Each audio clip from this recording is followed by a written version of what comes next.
우리가 인생을 살아가면서 가장 해결하기 어려운 질문 중에 하나가 악한 사람들이 이 세상에서 보란 듯이 잘 살고 있는 것이 분명한데 어떻게 신앙적인 의, 즉 하나님의 도덕률을 따를 수 있는가라는 질문입니다. 그리고 설령 하나님께서 말씀하셨기 때문에 그 도덕률을 따른다고 할지라도 하나님께서 왜 우리로 하여금 그 도덕률을 따라야만 하는지에 대한 해답을 내 손에 쥐고 있지 못하다면 우리가 그 일을 기꺼이 따르기는 매우 어려울 것입니다. 오늘 본문 시편 37편은 바로 이와 같은 질문을 품고 있는 우리들을 향한 다윗의 응답처럼 느껴집니다. 왜냐하면 다윗은 성경 인물들 중 그 누구보다도 치명적인 부당한 고난을 여러 차례 수년 동안 경험했던 인물이었기에 그가 왜 그리고 어떻게 하나님의 의를 지켜냈었는지 많은 시편을 통해서 증언하고 있습니다.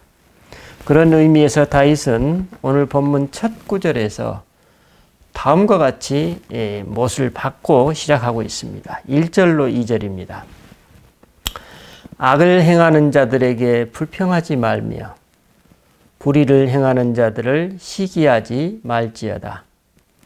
그들은 풀과 같이 속히 배임을 당할 것이며 푸른 채소같이 쇠잔할 것이미로다.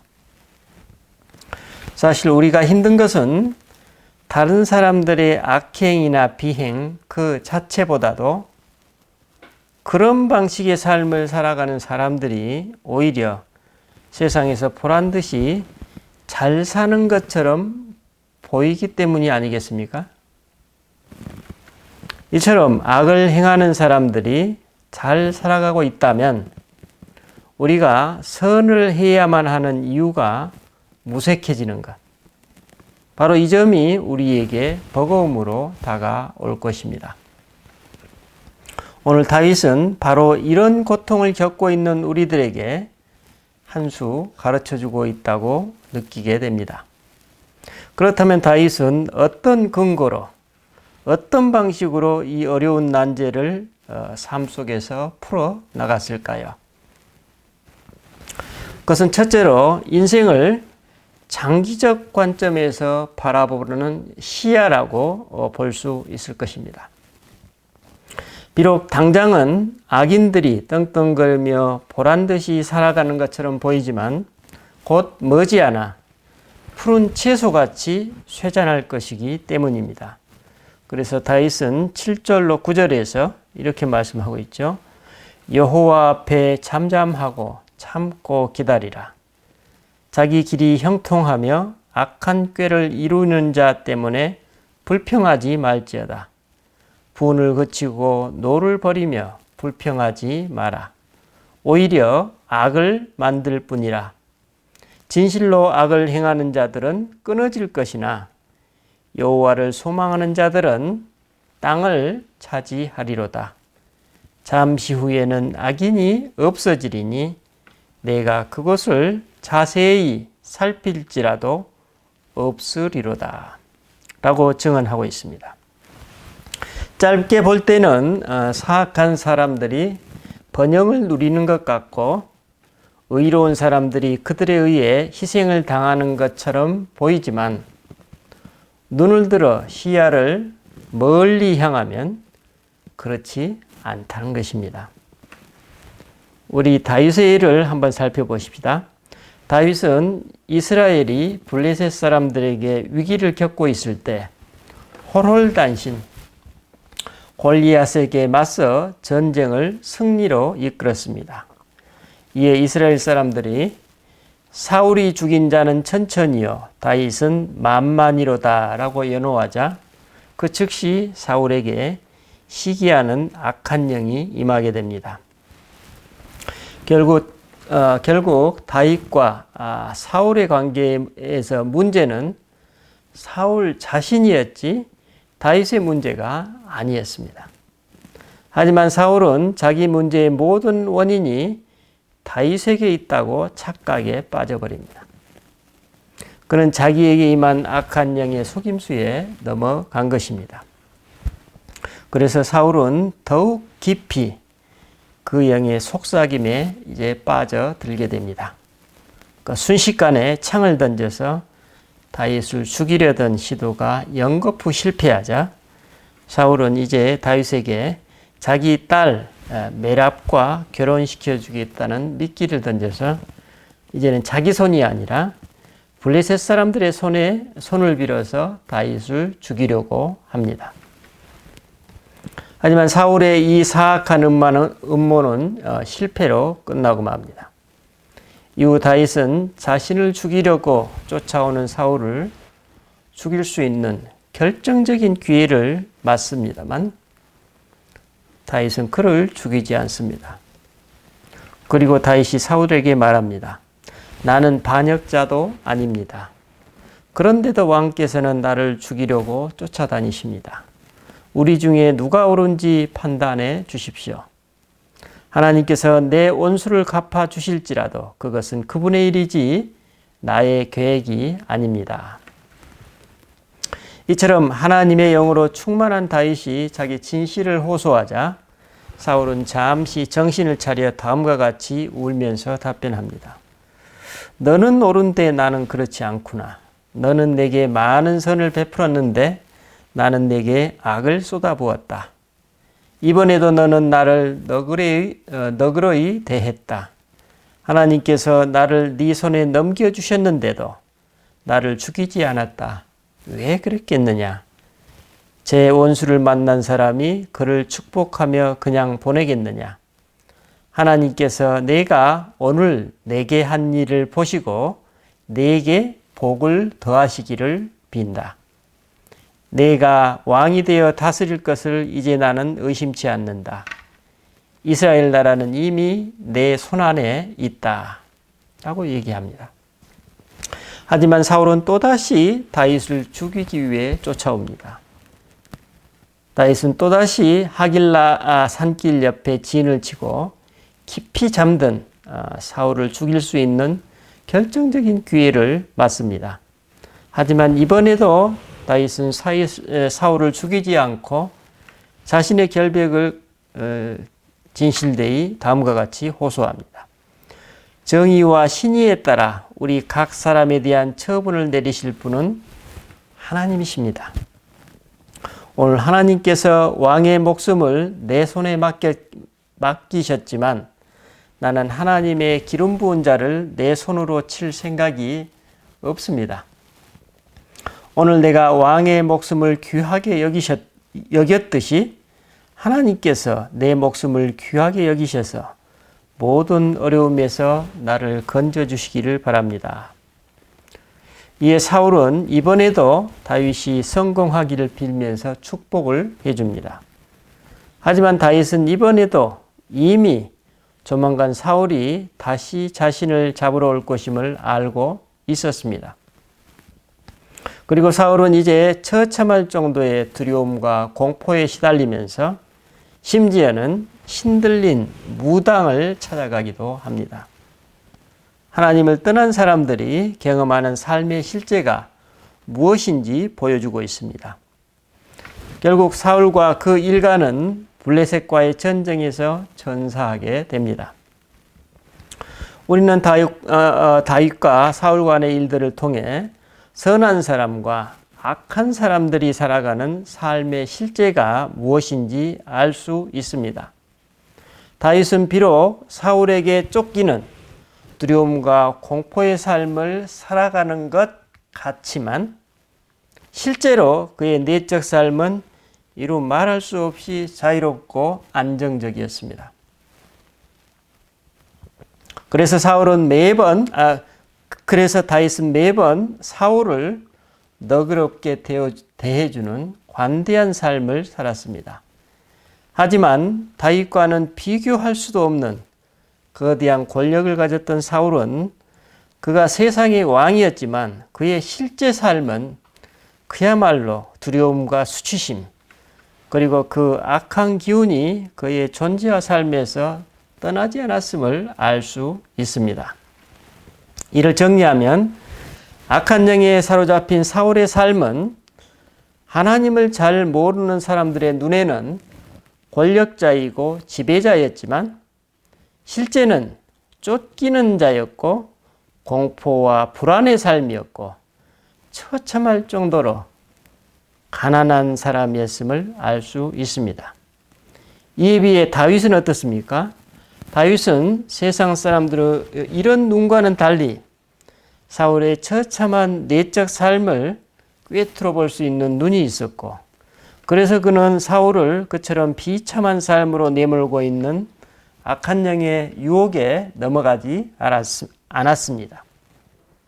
이러한 다윗의 하나님께 대한 신뢰는 오늘 본문 14절로 17절에서 다음과 같이 노래하고 있습니다. 악인이 칼을 빼고 활을 당겨 가난하고 궁핍한 자를 엎드러뜨리며 행위가 정직한 자를 죽이고자 하나 그들의 칼은 오히려 그들의 양심을 찌르고 그들의 활은 부러지리로다. 의인의 적은 소유가 악인의 풍부함보다 낫도다. 악인의 팔은 부러지나 의인은 여호와께서 붙드시는도다.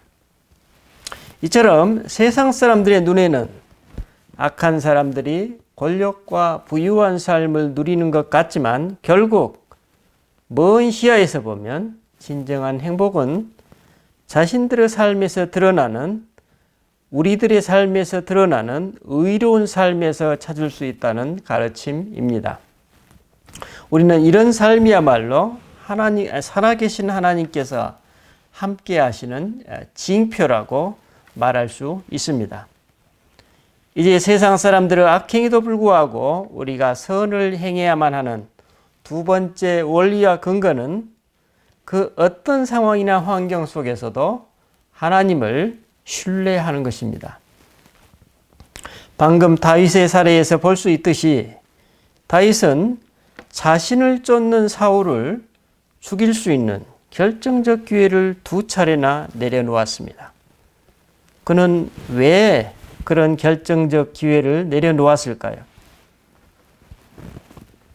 그는 이미 자신과 함께 하고 계시는 하나님을 경험하고 있었던 것입니다.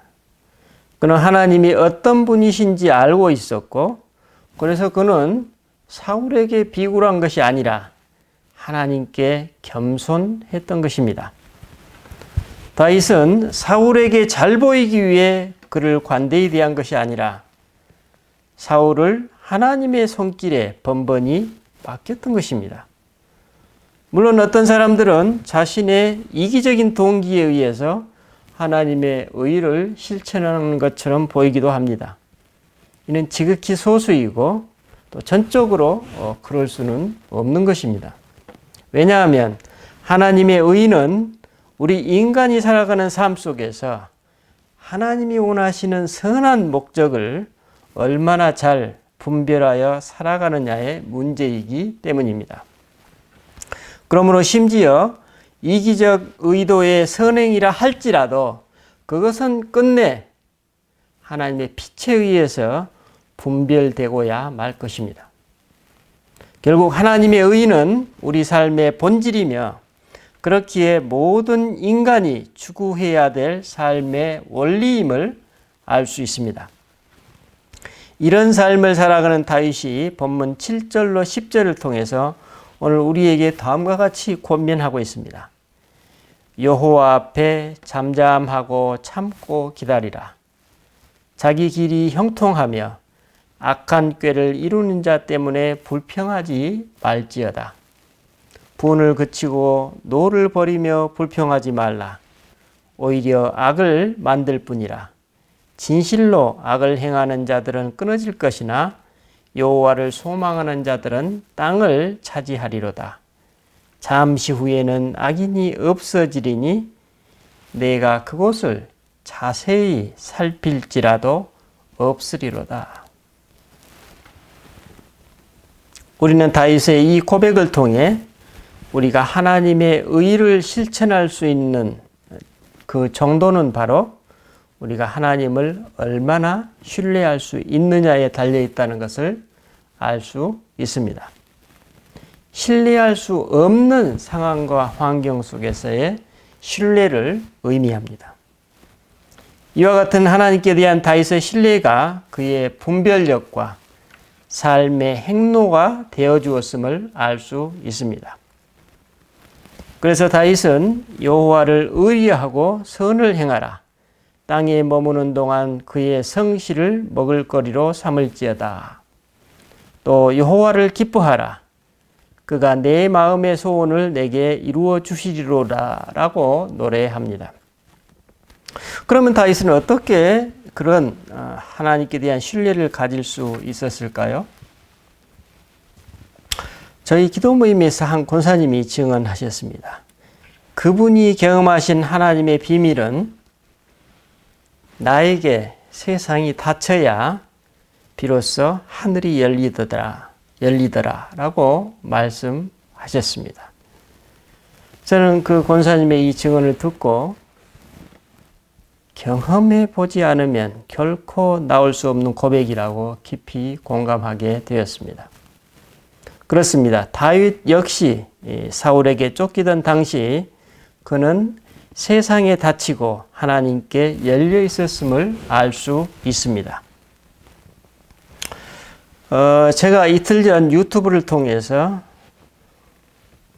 오늘은이라는 브이로그를 접할 수 있었습니다. 아마 그 방송국에서도 한번 다큐로 방송되었던 걸로 제가 알고 있는데, 오늘은이라는 그 브이로그의 그 타이틀은 오늘을 사는 어른들이라는 약자랍니다.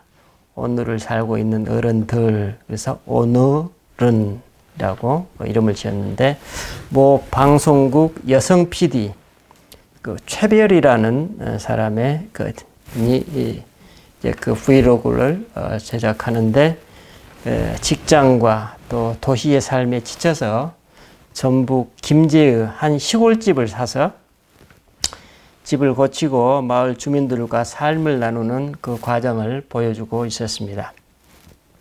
그 내용 중에서 시골집의 이사와 만난 첫 번째 친구가 96세의 한 남성 노인분, 소재영 할아버지라는 분이셨고, 그분과 나누었던 삶의 이야기가 저희 가슴에 와 닿았습니다.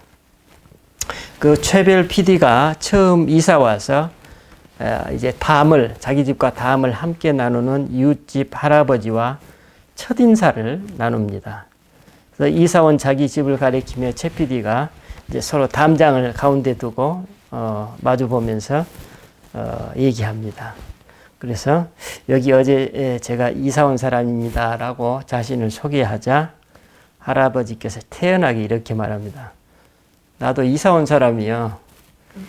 90년 전에 이렇게. 예. 제가 보기에 할아버지의 이 한마디가 순간 생면부지에 마을에 갓 이사 온 그 최 PD의 긴장된 마음을 완전히 해체시켜 버립니다. 할아버지의 오랜 연륜이 젊은 여성의 마음을 활짝 개방시켜 버린 것입니다. 그래서 최 PD는 이 할아버지를 곧바로 마음속이었겠죠. 자기의 친구로 받아들입니다. 도회지에서는 참 볼 수 없는 참으로 아름다운 관계였습니다.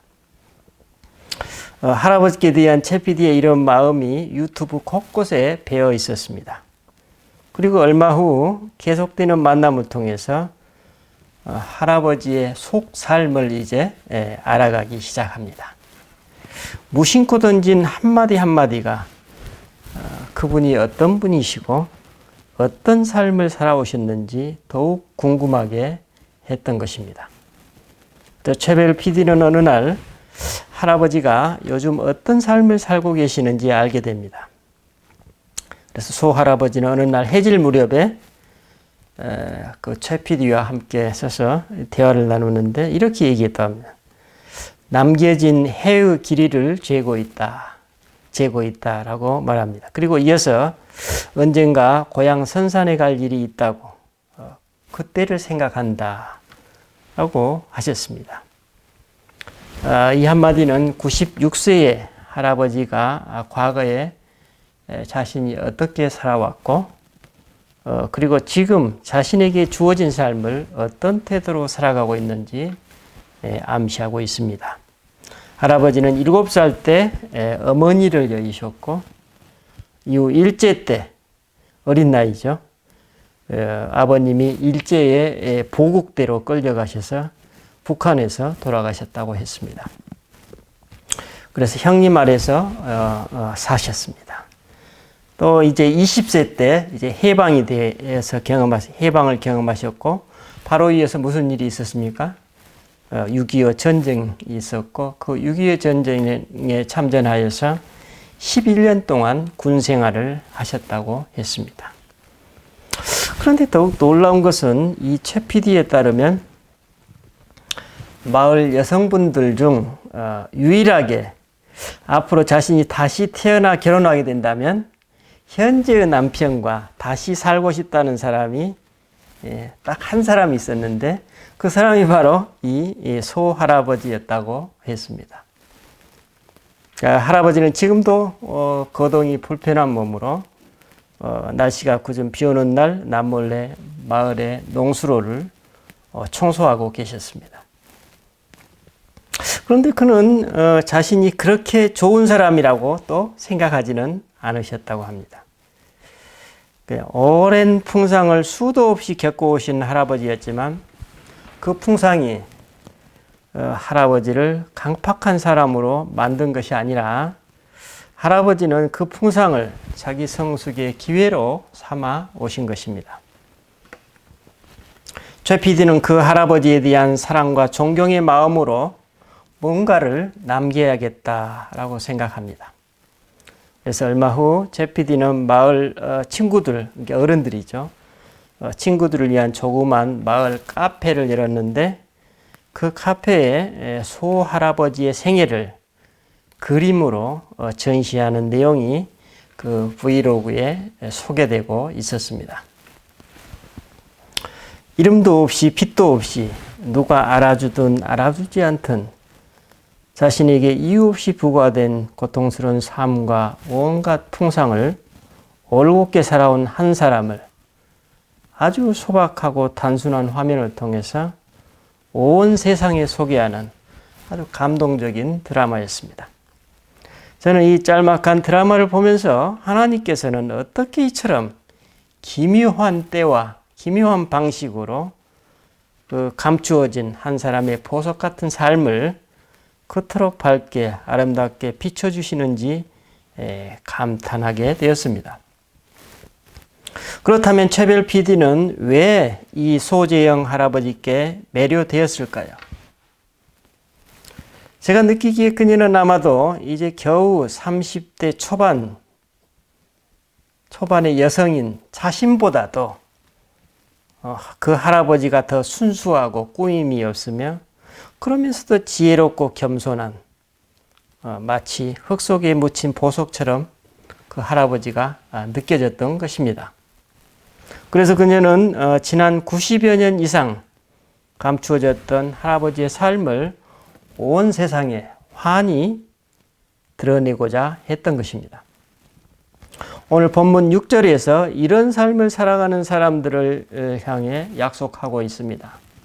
내 의를 빛같이 나타내시며 내 공의를 정오의 빛같이 하시리로다. 그래서 최 PD는 할아버지에 관한 이 브이로그의 제목을 다음과 같이 보여주었습니다. 제목 자체가 감동이었습니다. 이렇게 나의 특별한 동네 친구 옆집 할아버지에게 내가 할 수 있는 가장 큰 선물을 주고 싶었습니다.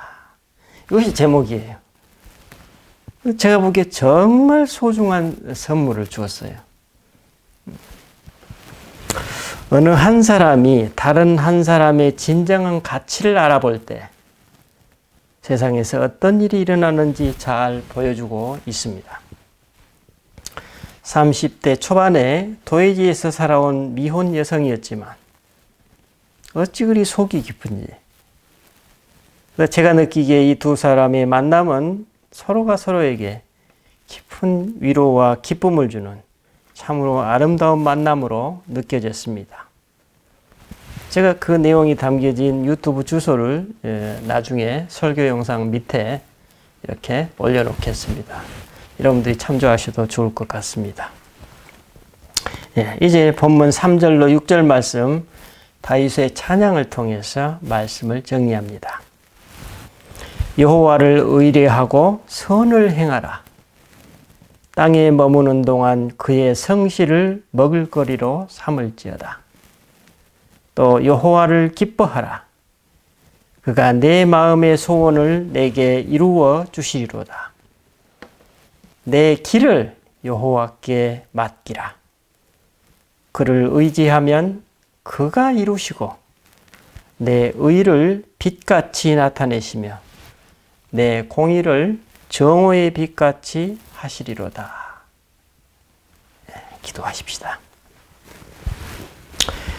주님께서 오늘 우리에게 말씀하십니다.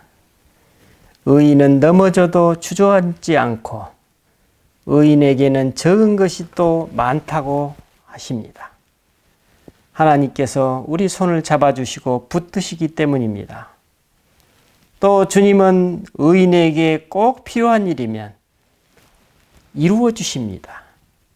그가 옳은 삶을 살아왔기 때문입니다. 주님, 그래서 우리는 나의 본분을 지켜 매사에 주님과 보조를 맞추며 살아갑니다.